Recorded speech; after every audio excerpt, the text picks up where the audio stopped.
Two sets of car keys rested on the kitchen counter, a silent testament to the decision that had fractured their world. Kurt, ever practical, had already packed his belongings. Maryann stood amidst the remnants of their life together, her heart a lead weight in her chest.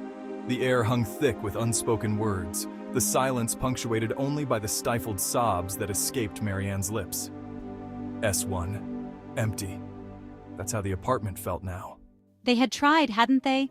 Countless conversations, whispered promises, and desperate attempts to rekindle the flame that once burned so brightly. But love, like a fragile ember, can be extinguished by the winds of change.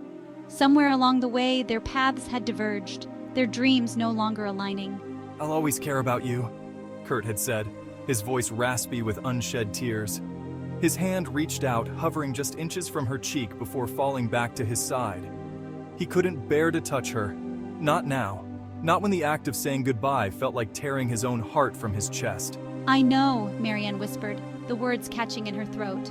Her eyes, once sparkling with laughter and love, were now dull with pain. It felt like the end of the world, the finality of their separation, a bitter pill to swallow. Kurt buried himself in his work. The familiar comfort of spreadsheets and financial reports became his sanctuary, a place where he could escape the gnawing emptiness that threatened to consume him. Days bled into nights, the office his temporary refuge from the pain of heartbreak. Maryann, meanwhile, found solace in the vibrant world of color and canvas. Her art had always been her escape, a way to express the emotions that words could not capture. Now, with a broken heart as her muse, she poured her pain onto the canvas, each brushstroke a testament to the love she had lost. He worked until his eyes burned and his fingers ached, the rhythmic tapping of his keyboard a constant beat against the silence of his lonely apartment. He avoided their favorite haunts, the places where their laughter still echoed in his memory. Maryann, lost in a world of her own creation, surrounded herself with tubes of paint and brushes. Her apartment, once a haven of shared dreams, now throbbed with the vibrant hues of her sorrow. Each stroke of her brush was a cathartic release, a way to process the turmoil that raged within her soul.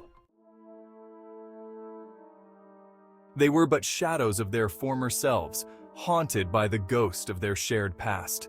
Friends watched with concern, their attempts to draw them out met with polite smiles and empty reassurances.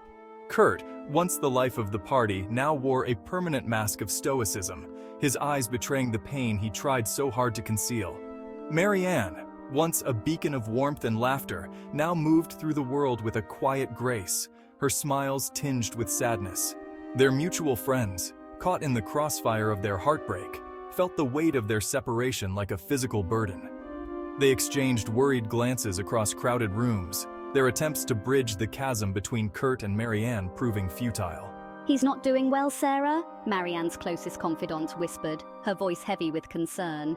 "He's thrown himself into his work, barely comes up for air." Across town, in a dimly lit bar, Mark clapped Kurt on the back, his voice laced with concern. "You can't keep doing this to yourself, man. You need to get out, have some fun." Kurt just nodded, his gaze fixed on the amber liquid swirling in his glass. Dinner invitations were politely declined. Friendly gatherings met with excuses. The more their friends tried to intervene, the more Kurt and Maryann retreated into themselves, seeking solace in their self-imposed isolation. The bridge between them, once a sturdy structure built on love and trust, now lay in ashes, consumed by the fire of their heartbreak. "You can't keep avoiding him forever. You need to talk, to find some kind of closure." Maryann simply shook her head, tears welling in her eyes. The thought of facing Kurt, of seeing the pain reflected in his eyes was too much to bear. She wasn't ready, and she wasn't sure she ever would be, but Kurt remained unconvinced. What good would talking do? It wouldn't erase the pain, wouldn't mend their shattered hearts. S2, you're both miserable. Don't you think it's time to stop pretending otherwise? Time, the great healer, marched on, leaving its mark on their wounded souls. Slowly, almost imperceptibly, the sharp edges of their pain began to soften. The world shifted on its axis, and with it, their perspectives began to change. They emerged from the wreckage of their relationship like butterflies from their cocoons, forever altered by the metamorphosis they had undergone. One day, as fate would have it, their paths crossed. It was a chance encounter, a fleeting moment in the bustling heart of the city. Their eyes met across the crowded street, and for a heartbeat, the world seemed to stand still. The pain was still there, etched into the lines on their faces, but it was a different kind of pain now, softened by time and acceptance. A hesitant smile touched Maryann's lips, a silent acknowledgement of the journey they had both taken. Kurt returned the smile, a flicker of warmth in his eyes. No words were spoken, none were needed. In that single, fleeting moment, they found a measure of peace, a recognition that sometimes love, like art, can take on many forms. They had loved each other once, and in a way they always would.